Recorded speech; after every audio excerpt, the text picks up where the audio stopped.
लोकसभा क्षेत्र का जायजा लेगी। बलिया लोकसभा क्षेत्र के तमाम जो अलग अलग पार्टी के लोग हैं, अलग अलग पार्टी के कार्यकर्ता हैं, अलग अलग पार्टी के नेता हैं, उनसे हम बातचीत करेंगे और समझने की कोशिश करेंगे कि आखिर इस बागी बलिया का मिजाज क्या है।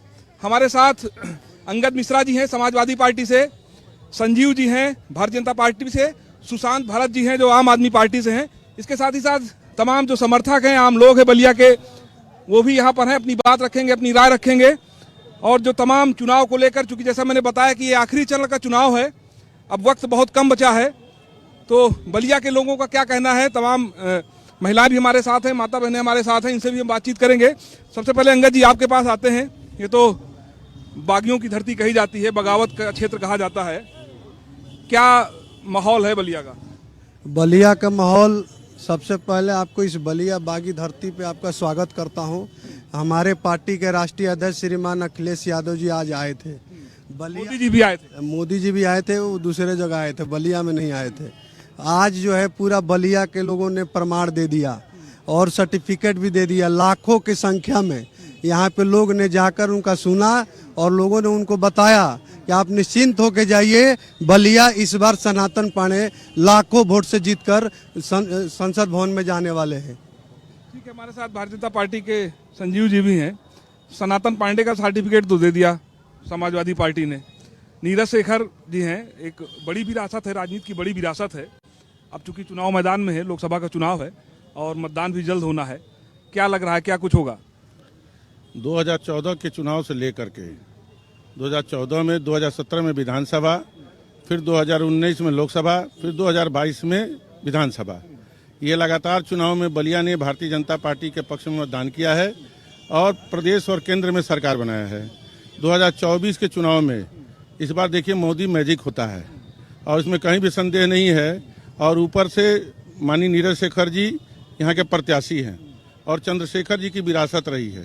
चंद्रशेखर जी यहाँ से लोकसभा के सांसद रहे, प्रधानमंत्री रहे और उन्होंने एक विरासत छोड़ा है। वो धुर समाजवादी थे, घोर समाजवादी, और अपने जीवन में कभी उन्होंने नीरज शेखर का नाम आगे नहीं किया। और नीरज शेखर अपने व्यक्तित्व पर आज सांसद बने और आज लगातार 15 सालों से सांसद हैं और हमें पूर्ण विश्वास है कि 2024 में जीत करके इतिहास बनाने तो ये लोग माहौल बता रहे हैं, हवा बता रहे हैं कि इतनी तेजी से हवा चल रही है, बड़ा बदलाव की बयार है। ये बयार का क्या मतलब है?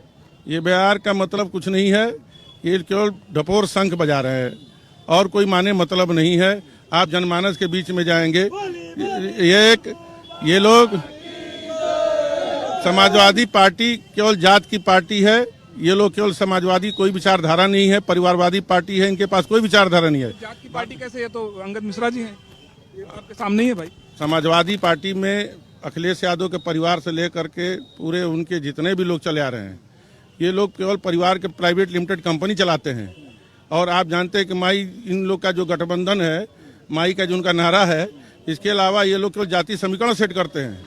अब भारतीय जनता पार्टी कार्यकर्ताओं की पार्टी है, 50 लाख कार्यकर्ता डेली काम करते हैं, जनता के बीच में जाते हैं, मतदान के लिए अपील करते हैं। ये लोग केवल आपस में बात करते हैं, किसी जनता के पास नहीं जाते हैं। इसका जवाब ले ले भाई, आप पारिवारिक पार्टी हैं, जाति की पार्टी है। आपको ये परिवारवाद के बात कर रहे हैं और स्वयं नीरज शेखर जी 17 सालों से सांसद रहे हैं और स्वर्गीय चंद्रशेखर जी के पुत्र हैं। ये परिवारवाद ही खत्म करने के लिए इस बार बलिया ने ठाना है कि श्रीमान सनातन पांडे जी को विजयी बनाना है, क्योंकि 17 सालों से 55-60 सालों से एक ही परिवार के व्यक्ति के पास बलिया है। उस बलिया को मुक्ति कराने के लिए इस बार बलिया ने ठाना है कि इस परिवारवाद को खत्म करके और यहाँ पे श्रीमान सनातन पांडे को भारी मतों से विजयी बनाने जा रहे हैं। ठीक है, एक आएंगे आप लोगों के पास आएंगे, अभी बात आ जाने दीजिए। आप सुशांत जी हैं, आप आम आदमी पार्टी से आप हैं, अध्यक्ष हैं? जी अध्यक्ष हैं जी, हम गठबंधन में हैं। बलिया में क्या कुछ आम आदमी पार्टी क्या कुछ करने जा रही है? आम आदमी पार्टी नहीं है, इंडिया गठबंधन है। अभी कोई पार्टी नहीं, इंडिया गठबंधन है। एनडीए और इंडिया का चुनाव चल रहा है। आम आदमी पार्टी पूरे देश में तानाशाह नरेंद्र मोदी को सत्ता से बेदखल करने के लिए, चौथी पास राजा को हटाकर पढ़े लिखे को मुख्यमंत्री बनाने के लिए आम आदमी पार्टी का सिपाही पूरे देश में तन मन धन से गठबंधन के साथ लगा हुआ है और यहाँ से सनातन पांडे चुनाव जीत के जाएंगे। इसलिए जीत के जाएंगे कि 17 साल से यहाँ के सांसद जी हैं, कभी राज्यसभा कभी लोकसभा, और वो पिताजी उनके समाजवादी थे, जो समाजवाद के साथ हमेशा रहे और दक्षिणपंथी शक्तियों के साथ हमेशा विरोध में रहे। आज ये जाके उनकी बनाई हुई एक पार्टी है सजपा, वो सजपा पार्टी को छोड़ दिए, अपने पिता की बनाई पार्टी को लेकर नहीं चल पाए, उसको छोड़ दिए कि कहाँ गटर में पार्टी पड़ी है, और आज जाके राष्ट्रवाद, जो झूठा राष्ट्रवाद, जो आतंकवादियों को कंदहार छोड़ के आए, बंगारू लक्ष्मण जो कैमरे पर पैसा लेके ना पकड़े गए, जो सैनिकों के ताबूतों में दलाली का है, उस पार्टी की गोद में बैठ के और राष्ट्रवाद की बात कर रहे हैं। लोगों के पास आएंगे। जी जी जी, क्या माहौल है भाई? क्या बलिया का माहौल है कि नीरज शेखर इस बार 4 लाख वोटों से चुनाव जीतने जा रहे हैं। कौन जीत रहा है चुनाव? नीरज शेखर। और यहाँ पे भाजपा प्रत्याशी नीरज शेखर 4 लाख से अधिक मतों से चुनाव जीतने जा रहे हैं। और पीडीए जो है, पीडीए जानते हैं क्या है भाई साहब? पीडीए का मतलब है परिवार डेवलपमेंट अथॉरिटी। यह जो है पार्टी अपने परिवार के राशन कार्ड में से ढूंढकर चुनाव लड़ाती है, मैनपुरी से लाकर आजमगढ़ तक चुनाव लड़ाती है। 1 मिनट मुझे और समय दीजिए। आप जो बातें कहते हैं, विकास तो विपक्ष को दिखना चाहिए, मोतियाबिंद की तरह ये शिकायत नहीं करना चाहिए। फ्री में 5 लाख का दिए हैं मोदी जी, अब जाकर मोतियाबिंद का इलाज करा सकते हैं। 28 घंटा दिल्ली में जाने में लगता था, आज 8 घंटा लगता है। ठीक है, ये बताइए, नहीं ये बताइए 10 साल भाई,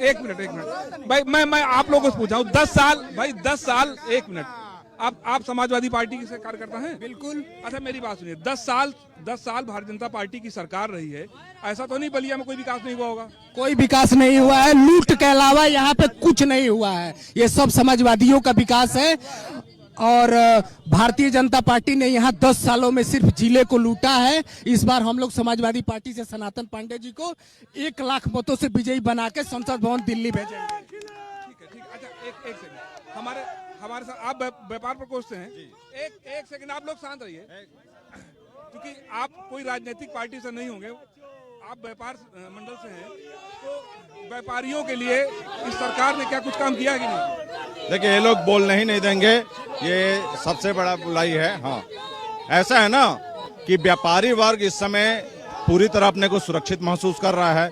पहले हमारे हर हफ्ते में किसी न किसी व्यापारी को गोली मार दी जाती थी, कहीं छिनैती हो जाती थी, कहीं गुंडागर्दी होती थी, कहीं रंगदारी वसूल ले जाता था।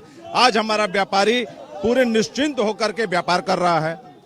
सड़कों का इतना विकास हुआ है कि हमारे सामान जो पहले हफ्ते में आते थे, आज अगले दिन ही आ जाते हैं। तो हमारा व्यवसाय भी बढ़ा है, देश का जो है इकोनॉमी ग्रो किया है, उससे हमारा व्यवसाय बढ़ा है। लेकिन कुछ व्यापारी ऐसे हैं जो सरकार से इनकी नाराजगी भी है, वो कहते हैं जीएसटी का इतना जीएसटी एक तरह से ऐसा मामला है जिसको लेकर सरकार को कोई हल निकालना चाहिए, वो लोग हल नहीं निकाल रहे हैं। देखिए, जीएसटी को लेकर के जितने भी हमारे व्यापारी हैं तो पूरी तरह से निश्चिंत हैं, क्योंकि पहले जो है हमारे ऊपर 56 तरीके के टैक्स लगते थे।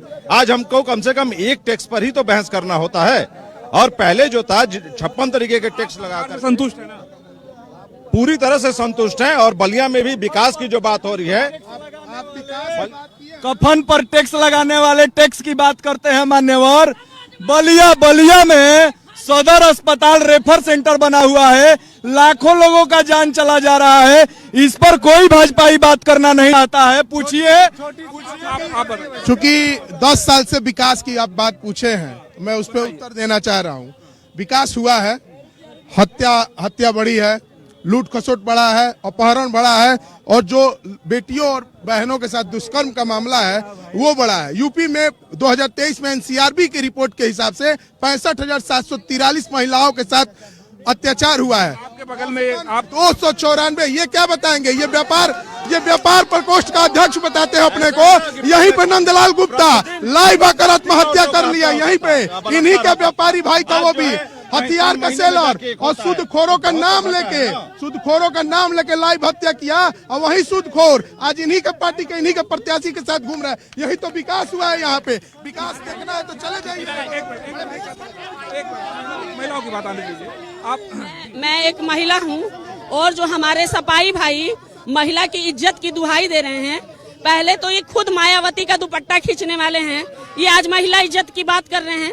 दूसरी बात है, पश्चिम बंगाल में संदेश खली गांव में शेख शाहजहां महीनों महिलाओं का बलात्कार करता रहा और ममता बनर्जी सरकार उसको बचाती रही। वहीं हमारी भाजपा सरकार वहां विरोध करने वाली महिला रेखा पात्रा को भाजपा से टिकट दिया है। दूसरी बात, ये दुहाई देंगे महिलाओं की इज्जत की। दूसरी बात सुनिए, मेरा एक सवाल है सपा से।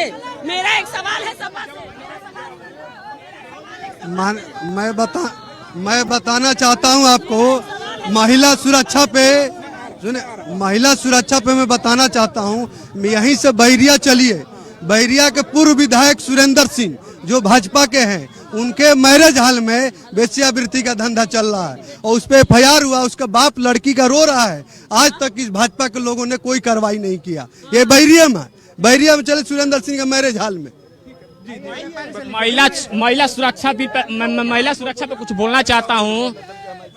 रेवन्ना रेड्डी के बारे में बीजेपी का क्या स्टैंड है? क्योंकि रुकिए भाई, हल्ला मत कीजिए।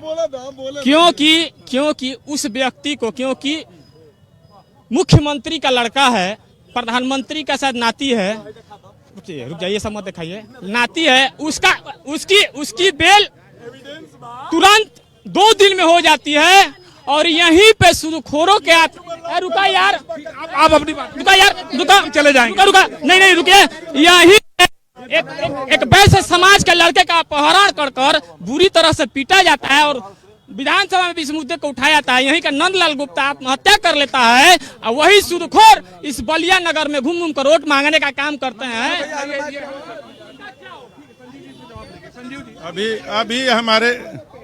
अभी हमारे मित्र ने एक बात कही, यहाँ पर जो घटना की बात जिक्र कर रहे हैं, 2014 के पहले 10 सालों में समाजवादी पार्टी बसपा की क्रमशः सरकार रही और इसी जनपद में सूदखोरों का इतना बड़ा उद्योग था कि सूदखोर दिन दहाड़े लोगों को उठा ले जाते थे और इस तरह की कोई कार्रवाई नहीं होती थी।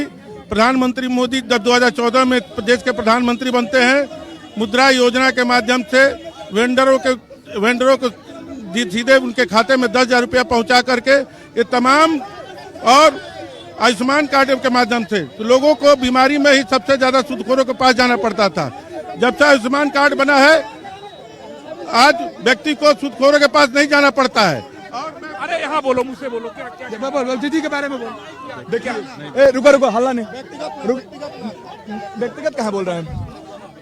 ये भारतीय जनता पार्टी वाले शासन व्यवस्था में इतने मजबूत हैं कि देखिए कितने शर्म की बात है कि लोअर पीसीएस रैंक का परीक्षा ये लीक करवा देते हैं। इनसे उस पर नियंत्रण नहीं हो पाता है। पूछिए कि ये पेपर लीक कैसे करवा देते हैं। नहीं होता है।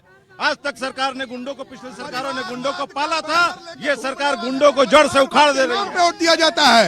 यही नीरज शेखर परिवारवाद के खिलाफ बैनर लगा के घूमते थे और परिवारवाद के नाम पे जी ने बोल दिया कि चंद्रशेखर जी के नाम पे ब्रिजभूषण सिंह को टिकट काट दिया गया। मामला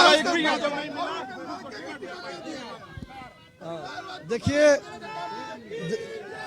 जय देखिए, महिलाओं पे बात करेंगे तो ये प्रज्वल रेवन्ना है 2800 पार। दूसरी बात देखिए, ये आयुष्मान योजना 1 नंबर पे 10 लाख लोगों का इलाज हो जाता है। ये है आयुष्मान योजना। आप पाइए उज्ज्वला योजना, 90 लाख लोग दोबारा सिलेंडर रिफिल नहीं कराए। ये है उज्ज्वला योजना। ये देखिए महंगाई 7.5 की पार हो गई। आगे आ जाइए, राम मंदिर भूमि, राम मंदिर पे देखिए 2 करोड़ की जमीन 18.5 करोड़ की राम मंदिर कैसे हो जाती है।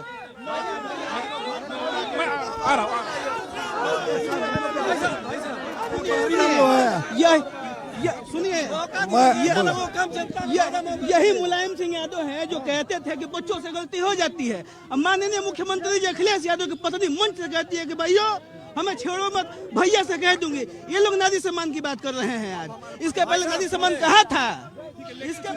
मुझे एक मेरी मैं आ रहा हूँ। यही समाजवादी पार्टी की सरकार थी। व्यापारियों को दिन दहाड़े गोली मार दिया जाता था। इसी चौराहे पर 10 लोगों को बता देंगे 10 लोगों का नाम बता देंगे। व्यापारी 100 में अच्छा आप लोग शांत रहिए। ऐसा है, मेरी बात समझिए। देखिए इस रुको यार, रुको। ऐसा है, अभी जो लोग बोल रहे हैं 400 पार, उसका मतलब आप लोग जानते हैं? 543 सीट में से 400 निकाल दिया जाए तो कितनी सीटें हो जाएगी? 143। उससे भी कम इसकी सीट आने वाली है। ये बौखलाहट में 400 पार कर रहे हैं। ये बात नहीं सुन रहे हैं कि इनके नेता की तरफ। एक मिनट, इनकी एक सेकंड। अरे आप लोग भाई एक शांति बनाए रखिए, शांति। एक मिनट रुक जाइए।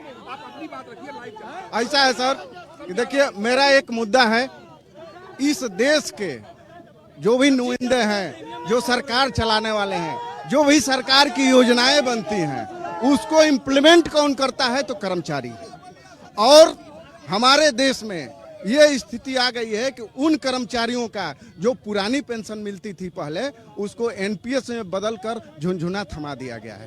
तो हमारा इन सभी पार्टियों से सवाल है कि क्या सरकारी कर्मचारियों को पुरानी पेंशन मिलनी चाहिए? एक सवाल देखिए, ये सरकारी कर्मचारी हैं, इनका एक सवाल आया है कि ओल्ड पेंशन स्कीम एक बुजुर्गों का बहुत बड़ा सहारा थी। भारतीय जनता पार्टी इस पे क्यों कुछ नहीं कर रही है? विपक्ष ने तो वादा किया है, लेकिन आप सरकार में हैं, आप कुछ करेंगे क्या? ओल्ड पेंशन स्कीम सुन लीजिए भाई साहब, 10 साल कांग्रेस की सरकार रही।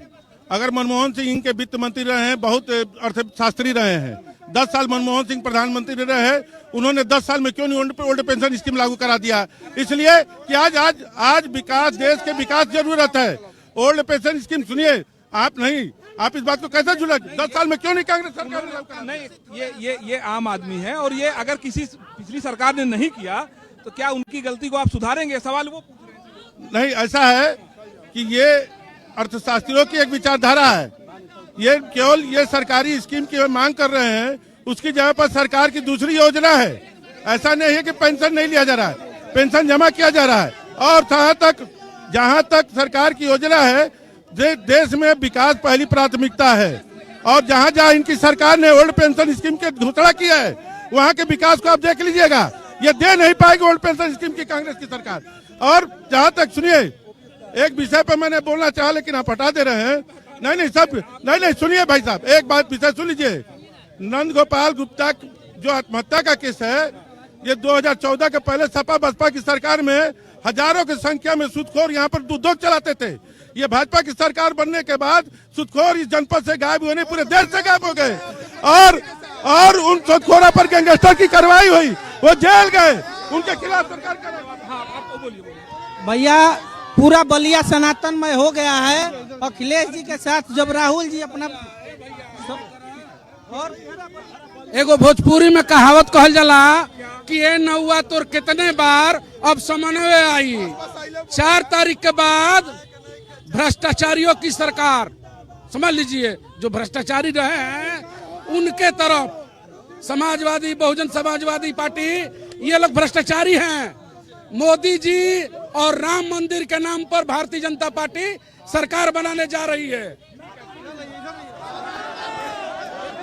मेरे सवालों का जवाब हो गई है फिर। अब हिमालय से नई गंगा निकलनी चाहिए। मेरा मकसद हंगामा खड़ा नहीं, सिर्फ सूरत बदलनी चाहिए। आप इन 10 सालों में देख लीजिए, काम बोलता है। अखिलेश यादव जी ने जो काम कर दिया है, चंद्रशेखर विश्वविद्यालय का कार्य किया है, यहाँ पे बहुत ऐसे कार्य किए हैं समाजवादी। बड़े सौभाग्य की बात, काम बोलता तो फिर समाजवादी पार्टी समाप्त नहीं होती। मंच पे अपने बाप से माइक छीन लिया जाता है। सरकार में स्थापित सिंह जिन्होंने पूरे खेल खिलाड़ियों के साथ अपमान कर दिया, उनके लड़के को भी टिकट दिया जाता है यहाँ पे। ये क्या बात करेंगे? हमारे पार्टी में सुन लीजिए, मणिपुर पे बात, योगी जी, उन्नाव पे बात करिए। योगी जी और मोदी जी कहते हैं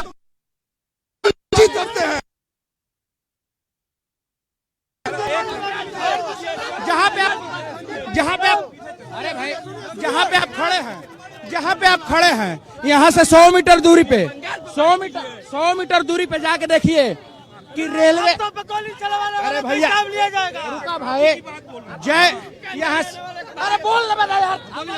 यहाँ से 100 मीटर उत्तर जाइए, यहाँ से 100 मीटर उत्तर जाके देखिए कि रेलवे स्टेशन लगता है कि एयरपोर्ट है। और पहले रुई न थी न सुई थी, 14 से पहले और 14 की बाबा बोल रहे 14 की बाद स्थिति है।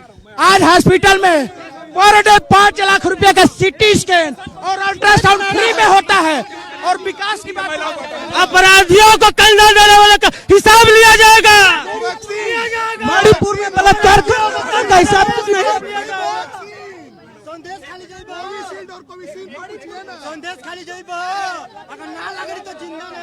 ये बताइए, ये एक सेकंड, ये बताइए कि समाजवादी पार्टी के लोग, इंडिया गठबंधन के लोग, आप तो भाजपा से, लेकिन जवाब पूछ रहे हैं आपसे हम, वो कह रहे हैं कि अगर सरकार आई तो महिलाओं को 1 लाख की पेंशन देंगे। कौन देगा? आपके विपक्षी पार्टी के लोग कह रहे हैं कि 1 लाख रुपए वो पेंशन देंगे, इसके साथ ही साथ रोजगार देंगे। महिलाएं इससे सहमत नहीं है? बिल्कुल महिलाएं जानती हैं कि ये ढोंगी और 1 नंबर के ठगी और लुटेरे हैं, जो जिंदगी भर इनके 3 पीढ़ियों से कांग्रेस ने लूटने का काम किया है, सपा ने लूटने का काम किया है, आपने लूटने का काम किया है। जितने भ्रष्टाचारी एक हो गए हैं। और जो हमारे आराध्य राम का अस्तित्व को नकारा है, जो सनातन धर्म को गाली देता है, उस कौन गाली देता है? नहीं गाली देता। ए राजा से लेके और स्वामी प्रसाद मौर्य से, राजा से लेके स्वामी प्रसाद मौर्य से लेके जो कि सपा के महासचिव हैं, उनसे लेकर कौन गाली नहीं देता है सनातन धर्म को। महिलाएं ही सबसे ज्यादा पूजा पाठ और धर्म के लिए वो करती हैं, और कैसे महिलाएं देंगी। और दूसरी बात ये है, मैं इसके जितने कांग्रेसी और सपाई हैं और आप पार्टी है, ये जवाब दे कि जो एसी एसटी और ओबीसी की राजनीति करते हैं, उनके जो आरक्षण को ये लोग छीन के लूट रहे हैं और इनके साथ जो घोटाला कर रहे हैं, इनका आरक्षण मुसलमानों को देना चाहते हैं, ये कह रही है। मैं ये कहना चाहती हूँ कि सही प्रक्रिया, सही भाजपा के मंच से बताइए ना, बताइए किसको आरक्षण दिलाना चाह रही है? आरक्षण देश से खत्म करना भाजपा कर रही है। और माननीय महिला जी को बताया जा रहा है कि जो आरक्षण के बात भाजपा ने खत्म करने के बात कर रहा है, और ये हम लोग को बोल रहे हैं। हम लोग लोकतंत्र को बचाने के लिए और आरक्षण कायम करने के लिए हम लोग तैयार हैं और कर भी रहे हैं। खत्म करने का काम परिवार ये लोग कर रहे हैं, भाजपा वाले। लोकतंत्र को बचाना नहीं, लोकतंत्र को खत्म करना और बर्बाद करना। जी अगर एक सेकंड रुक जाइए।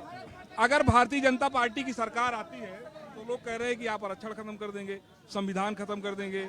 हालांकि इस पर आपके नेता सफाई दे चुके हैं, लेकिन आपका क्या कहना है, ये लोग सिर्फ बातें बना रहे हैं या सच में ऐसा कुछ होने वाला है? ऐसा है, पिछले 10 सालों से भारतीय जनता पार्टी की सरकार है, और भारतीय जनता पार्टी की सरकार लोकतांत्रिक पार्टी है। यहाँ पर अध्यक्ष का चुनाव लोकतांत्रिक तरीके से होता है, और हमारे यहाँ जब लोकतंत्र जिंदा है तो हम लोग किसी ऐसा काम नहीं करेंगे जो संविधान के खिलाफ जाए। और इनके प्रधानमंत्री, कांग्रेस के प्रधानमंत्री राजीव गांधी, उनका सदन में स्टेटमेंट है कि जब जब आवश्यकता पड़ेगी संविधान में बदलाव लाया जाएगा। और शाहबानो केस में देख लीजिए आप किस तरीके से सदन में प्रस्तावित शाहबानो को जो उनके पक्ष में प्रस्ताव हुआ, सुप्रीम कोर्ट का जो आदेश आया, शाहबानो के खिलाफ जाकर ये आम आदमी पार्टी के जिला अध्यक्ष हैं, इनके मुख्यमंत्री अरविंद केजरीवाल ने एक बड़ा आरोप लगाया कि अगर बीजेपी वापस आती है, मोदी जी प्रधानमंत्री बनते हैं तो योगी जी को हटा देंगे। ये एक नया शगुफा और तैर रहा है। अरे योगी जी प्रधानमंत्री बनेंगे भाई। मोदी जी के अरे यार मोदी जी हमारे सर्वमान्य नेता है। और सबसे बड़ी जो चीज है, योगी जी की लोकप्रियता को देखते हुए केजरीवाल और इन लोग के भी बाल खड़े हो गए हैं। योगी जी की लोकप्रियता देखते हुए केजरीवाल डर गए हैं, इसलिए उलझुल बोल रहे हैं। देखिए, ये भाजपा के लोग क्या कहते हैं इसका मतलब मत लीजिएगा, सीरियस लोग नहीं है। ये देखिए, मोदी जी एक नियम बनाए थे कि 75 साल में रिटायर होना है राजनीति से, कर दिए सबको। देखिए, अडवाणी को कर दिए, जोशी को कर दिए, अब मोदी जी अमित शाह को प्रधानमंत्री बनाने के लिए वोट मांग रहे हैं, इसलिए कि 1 साल बाद वो रिटायर होने जा रहे हैं मोदी जी। तो मोदी जी हटेंगे और गलती से योगी जी दावा न पेश कर दे, इसलिए वो योगी को हटाकर अमित शाह को बनाएंगे।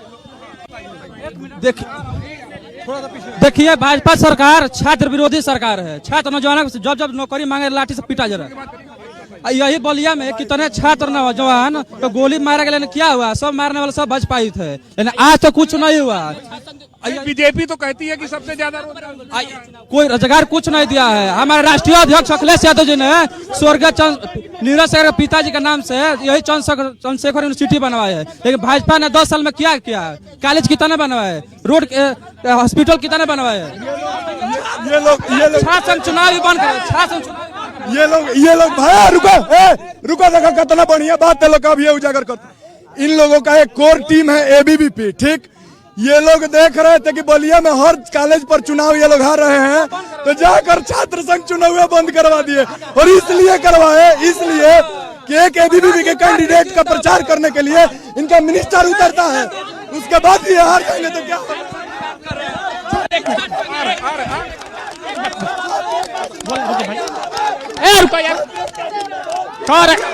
ये देखिए सपा की गुंडा। एक बात का जवाब दे दीजिए, इन्हीं के विधायक द्वारा इन्हीं के चेयरमैन को पीटा जाता है सपा के सरकार में, और पूछ कर इनसे जवाब बताइए। धर्म सनातन, नाम है योगी। अब की बार, तीसरी बार मोदी सरकार। एक सवाल मेरा है, मेरा सवाल ये है, इस पे भी जवाब देंगे कि 2 बार इनकी सरकार में सड़क का पैसा आया, सड़क को ये लोग कब्रगाह की तरफ चलना जनता का मुश्किल हुआ, वो पैसा क्या हुआ? सीवर घोटाले का पैसा क्या हुआ? 16 सीवर का घोटाले का पैसा। अभी नगर पालिका चुनाव के पहले इनके मंत्री जी सीवर घोटाले की, सुनिए ना, अभी सीवर घोटाले की चेयरमैनी चुनाव में सीवर घोटाले की मंत्री जी जांच करा रहे थे, और जब चुनाव बीत गया तो सीवर घोटाला प्रकरण हट गया। ये बताइए, यहाँ पे नीरज शेखर राज्यसभा सदस्य हैं, ठीक है, दयाशंकर सिंह हैं, मंत्री हैं जी।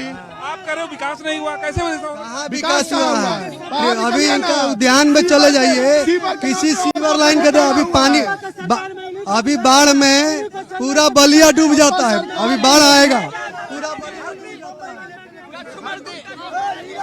देखिए, ये विकास के मुद्दे पर जो बात हो रही है, भारतीय जनता पार्टी के यशस्वी प्रधानमंत्री नरेंद्र मोदी की सरकार में जितना विकास हुआ है, उस विकास को देख के विरोधी बौखला गए हैं, मिला गए हैं। उनको वो सारे मिल करके सिर्फ मोदी जी का पैर खींचना चाहते हैं। वो मोदी जी का पैर खींचने के बजाय राम के चरणों में जाके गिर जाते और कहते कि मुझे माफ कर दो, तो शायद विरोधियों का कल्याण हो जाता।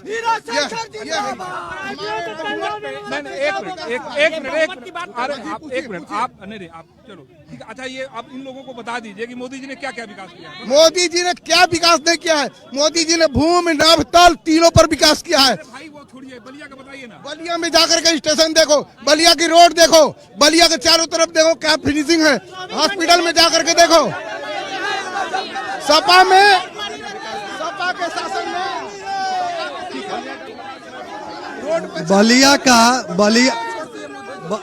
बलिया का विकास इतना हुआ होता, बलिया का विकास इतना हुआ होता तो 14 में भरत सिंह जी थे, चेंज हो गए 19 में, वीरेंद्र सिंह मस्त जी आए, चेंज हो गए 24 में, अब आ गए नीरज शेखर जी हैं। मोदी जी इतना विकास कर रहे हैं ताकि बलिया में कार्यक्रम करने नहीं आ रहे हैं। बलिया में जितना नेतृत्व आ रहा है सब में कुर्सी खाली जा रहा है। यहाँ इनके नेता के जेपी नड्डा जी आए तो उनका कुर्सी खाली रहा, जोगी जी आए तो उनका कुर्सी खाली रहा। और यहाँ प्रमुख बात यह है, जिस तरह से 2019 में भी ये चुनाव नहीं जीते थे, जबरदस्ती ये चुनाव जीते थे, और इस बार सनातन पांडे लाखों वोट से पूरा ब्राह्मण समाज बलिया के लगा हुआ सनातन पांडे जी को जिताने के लिए। भाजपा से तो छोड़ दिया, भाजपा इस बार नहीं जीतने वाला बलिया से।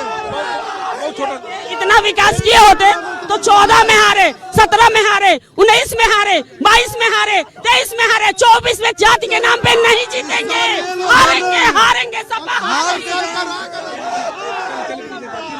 हेलो के नाम पे शंकर भगवान को कहाँ रखा गया है पैसे के मत में?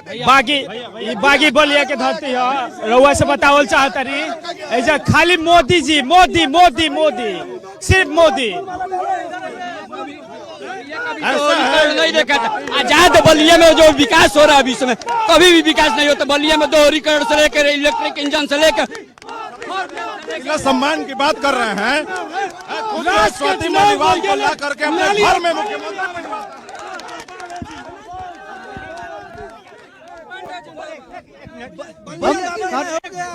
फुटपाथ संघ के जिलाध्यक्ष हैं। हजारों फुटपाथ के दुकानदारों को हजारों फुटपाथ के दुकानदारों को रोजी रोटी छीन लिया गया। किसने छीन लिया? ये नगर पालिका का चेयरमैन भाजपा के हैं। और इसी के क्रम में इसी के क्रम में हम लोग 15 अप्रैल को वोट बहिष्कार का हम लोग धरना प्रदर्शन किए थे। उस समय बीजेपी के एक भी लोग नहीं आए कि क्यों आखिर गरीब जो है परेशान है, क्यों जबकि प्रधानमंत्री जी के द्वारा स्वनिधि रोजगार के तहत 10,000 बैंकों का लोन दिया गया है। यही चेयरमैन कह रहा है कि हम प्रधानमंत्री को नहीं समझ रहे हैं, मुख्यमंत्री जी को नहीं जान रहे हैं। बलिया के लिए ड्रामा सेंटर, 82 पुल और बड़े बड़े काम जैसे एक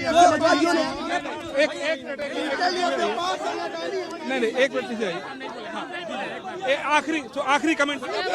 महिला ये कांग्रेस सरकार है, जो गठबंधन की सरकार है, यहाँ पे महिलाएं एकदम सुरक्षित नहीं है। मेरे भी पति कांग्रेस में है, लेकिन वो मुझे इतना मारे हैं और मेरा मैटर कोर्ट में चल रहा है। कौन मारा आपको? मेरे पति ने मारे हैं। और ये जो रुपेश चौबे हैं वो उन्हीं के मतलब वो कांग्रेस में है और मेरे पति सामने नहीं आते हैं डर के मारे। ऐसे करता है ये लोग, महिलाओं से डरते हैं और महिलाओं को मारते हैं। देख लीजिए, महिलाएं सुरक्षित नहीं है यहाँ।